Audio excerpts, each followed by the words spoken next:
Hello बच्चों, विधि की पाठशाला में फिर से आपका बहुत बहुत स्वागत है। तो बच्चों, आज हम स्टार्ट करने वाले हैं इंग्लिश ग्रामर की स्पेशल बैच, जिसमें हम पढ़ने वाले हैं इंग्लिश ग्रामर एकदम बेसिक से। चाहे आप 5th से लेके 10th तक के किसी भी क्लास में हो, 12th में हो, या फिर किसी भी गवर्नमेंट जॉब के लिए अगर आप प्रयास कर रहे हो, तो ये इंग्लिश ग्रामर की बैच आपके लिए बहुत मदद करने वाली है। इस बैच में हम इंग्लिश ग्रामर के 35 लेसन्स पढ़ेंगे, वो भी एकदम बेसिक से। अगर आपने इस बैच को अच्छे से पढ़ लिया तो आपके इंग्लिश ग्रामर के क्वेश्चंस हमेशा सही रहेंगे। ठीक है, तो देखो बच्चों, इस बैच में हम क्या क्या पढ़ने वाले हैं। तो हम पढ़ने वाले हैं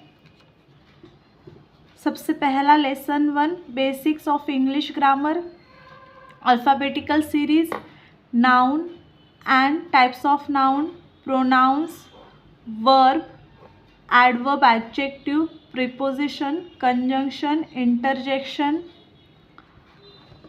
articles, singular and plurals, gender, subject and predicate, question tag, types of sentence, change the voice, उसमें हम एक्टिव एंड पैसिव दोनों वॉइस का कन्वर्जन पढ़ने वाले हैं।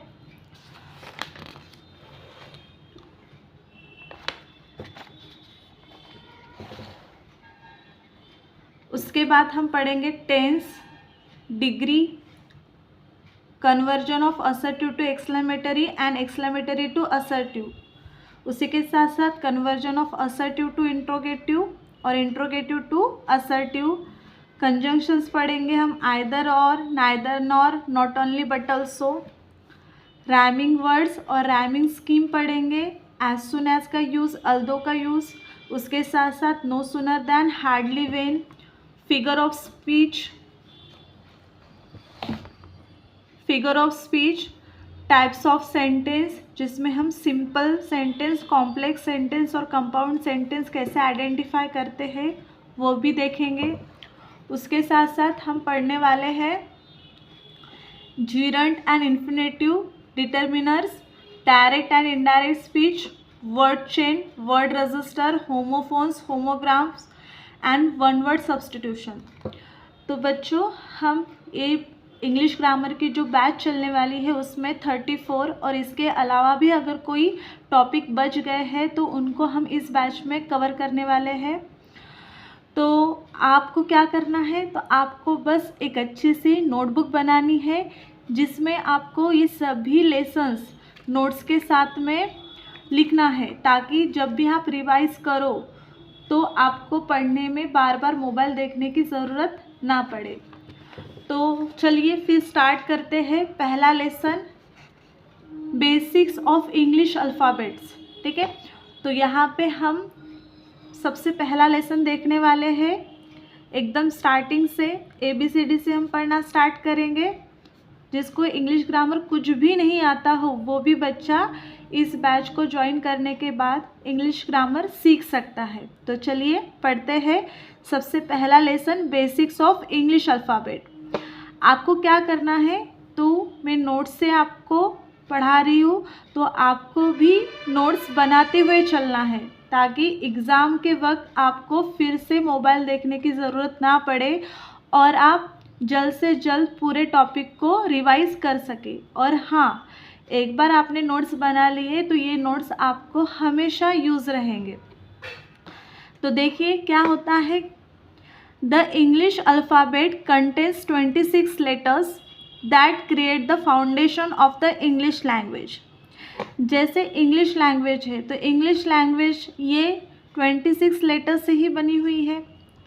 अब इस 26 लेटर्स की सीरीज़ को हम बोलेंगे अल्फ़ाबेटिकल सीरीज़। अब इस 26 लेटर्स के सीरीज़ में देखो कौन कौन से लेटर्स होते हैं, सभी को पता है, ABCDEFGHIJKLMNOPQRSTUVWXYZ। अब इस 26 लेटर्स को दो पार्ट में डिवाइड किया गया है, वॉवेल्स और कंसोनेंट में, ताकि इन वॉवेल्स और कंसोनेंट को कंबाइन करके हम मीनिंगफुल वर्ड्स बना सकें। तो देखिए इनमें से कौन कौन से वॉवेल्स है और कौन कौन से कंसोनेंट्स है। तो इस अल्फ़ाबेटिकल सीरीज़ में जो कि 26 लेटर्स से बनी हुई है, इसमें है 5 वॉवेल्स, सभी को पता है, ए, ई, आई, ओ, यू, ये 5 वॉवेल्स है। उसी के साथ साथ कंसोनेंट्स कौन से हैं, तो 21 कंसोनेंट्स है। तो ए, ई, आई, ओ, यू, इनको छोड़कर जो बाकी के लेटर्स बचे हुए हैं उनको हम कंसोनेंट्स कहेंगे, ठीक है। अब इसमें अपन देखते हैं फाउंडेशन, यानी किस प्रकार से इंग्लिश लैंग्वेज का फाउंडेशन बना हुआ है। तो जो सबसे छोटा पार्टिकल होता है इंग्लिश अल्फ़ाबेट का, वो होता है लेटर। जैसे हमारे घर में, हमारा जो घर है उसकी एक दीवार का सबसे छोटा जो एलिमेंट होता है वो क्या होता है, ईंट। ईंट को जोड़ जोड़ के एक दीवार बनती है, दीवारों को जोड़ जोड़ के कमरे बनते हैं, और कमरे को जोड़कर फिर घर बनता है। उसी प्रकार यहाँ पे इंग्लिश अल्फ़ाबेट का, इंग्लिश लैंग्वेज का जो सबसे छोटा एलिमेंट है उसको हम कहेंगे letter. A single element in the alphabetical series is called as letter, यानी इन 26 लेटर्स में से कोई भी एक सिंगल एलिमेंट, जैसे कि ए ले लिया, एम ले लिया, एन, पी, वाई, तो ये जो सिंगल एलिमेंट है इनको हम बोलेंगे लेटर। जिस प्रकार हमारे बॉडी का सबसे छोटा ऑर्गन क्या है, सेल, सेल को ही जोड़ जोड़ कर हमारी ये बॉडी बनी हुई है, उसी प्रकार इंग्लिश लैंग्वेज में सबसे छोटा जो एलिमेंट है उसको हम बोलेंगे लेटर। उसके बाद में सेकंड है वर्ड। वर्ड क्या होता है, a group of letters which has meaningful sense is called as word. जब भी आप क्या करते हो, इन लेटर को जोड़ देते हो तो इससे बनता है वर्ड। लेकिन ध्यान दो बच्चों, जैसे यहाँ पे एग्जाम्पल दिया हुआ है XYZ। अभी XYZ में कितने लेटर्स हैं, तो X लेटर है, Y लेटर है, Z लेटर है। लेकिन अगर आप इनको जोड़ने के बाद भी देखोगे तो इसका कोई भी मीनिंग नहीं निकलता है, कोई अर्थ नहीं निकलता है। इसलिए ये ग्रुप ऑफ लेटर होने के बावजूद इसको हम वर्ड नहीं कहेंगे। क्यों? क्योंकि ये मीनिंगलेस है, इसका कोई भी मीनिंग नहीं है। तो ध्यान देना कि ग्रुप ऑफ लेटर तो होना ही चाहिए, लेकिन उन ग्रुप ऑफ लेटर से कुछ न कुछ मीनिंगफुल सेंस निकलना चाहिए, तभी हम उनको वर्ड बोलेंगे। जैसे एग्जाम्पल है कैट, डॉग, बॉय और ट्रेन।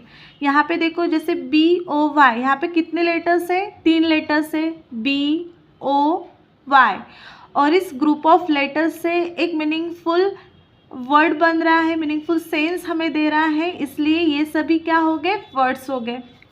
उसके बाद में देखेंगे आगे वर्ड से बड़ा क्या होता है, तो वर्ड से बड़ा होता है sentence. A group of words which are arranging in the form of subject plus verb plus object. तो जब भी इन शब्दों को, इंग्लिश के शब्दों को हम subject plus verb plus object के थ्रू जोड़ते हैं तब सेंटेंस फॉर्म होते हैं, ठीक है। जैसे एग्जाम्पल देखेंगे, Ram plays a cricket, Riya is a doctor. तो यहाँ पे देखो राम एक वर्ड हो गया, प्लेज एक वर्ड हो गया, क्रिकेट एक वर्ड हो गया, ठीक है, रिया, इज, अ डॉक्टर, ये वर्ड्स हो गए। तो जब भी हम वर्ड्स को जोड़ के, और वर्ड्स को किस प्रकार जोड़ना है, subject plus verb plus object के फॉर्मेट में, जब इन फॉर्मेट में हम वर्ड्स को अरेंज करते हैं तब हमारा मीनिंगफुल सेंटेंस बनता है। आगे फिर इसी सेंटेंस से हम पैराग्राफ बनाते हैं, पैराग्राफ फिर लेसन, और फिर बुक्स बनती है, फिर लैंग्वेज बनती है। तो इस प्रकार हमने देखा, क्या देखा हमने, तो हमने सीखा कि जो सबसे छोटा जो एलिमेंट होता है इंग्लिश लैंग्वेज का वो क्या होता है, लेटर।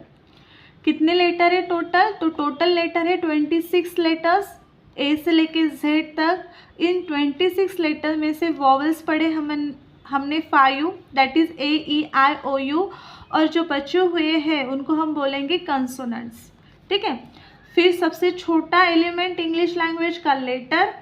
लेटर के बाद हमने पढ़ा वर्ड। क्या होता है वर्ड? तो वर्ड होता है ग्रुप ऑफ लेटर, लेकिन उसका कुछ तो भी मीनिंग होना चाहिए, तब जाके हम उसको क्या बोलने वाले हैं? वर्ड।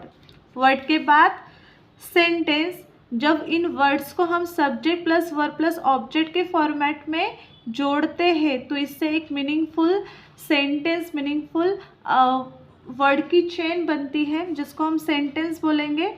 ठीक है। तो आई होप बच्चों आपको ये समझा होगा।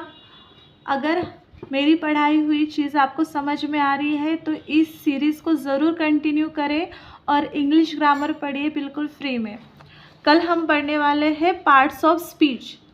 पार्ट ऑफ स्पीच में हम पढ़ेंगे noun, pronoun, verbs, adverbs, adjective, prepositions, conjunctions और इंटरजेक्शंस।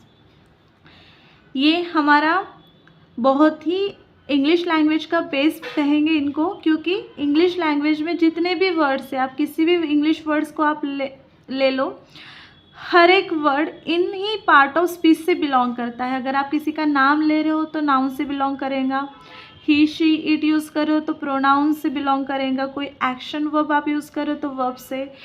तो इंग्लिश लैंग्वेज के सभी वर्ड इन्हीं पार्ट ऑफ स्पीच से बिलोंग करते हैं। तो हम आगे पार्ट ऑफ स्पीच को डिटेल में पढ़ेंगे, नाउन को डिटेल में पढ़ेंगे, प्रोनाउंस को डिटेल में पढ़ेंगे। जितने भी 8 पार्ट ऑफ स्पीच है इन सभी को हम डिटेल में पढ़ेंगे। तो प्लीज़ इस सीरीज़ को कंटिन्यू कीजिए और आपके इंग्लिश ग्रामर को पक्का बनाइए। तो मिलते हैं नेक्स्ट वीडियो में नए टॉपिक के साथ में। तब तक के लिए बाय। और हाँ, फिर से कह रही हूँ, नोट्स ज़रूर बनाएं ताकि रिवीजन के लिए आपको बहुत मदद मिलेंगी। ठीक है, गुड बाय बच्चों।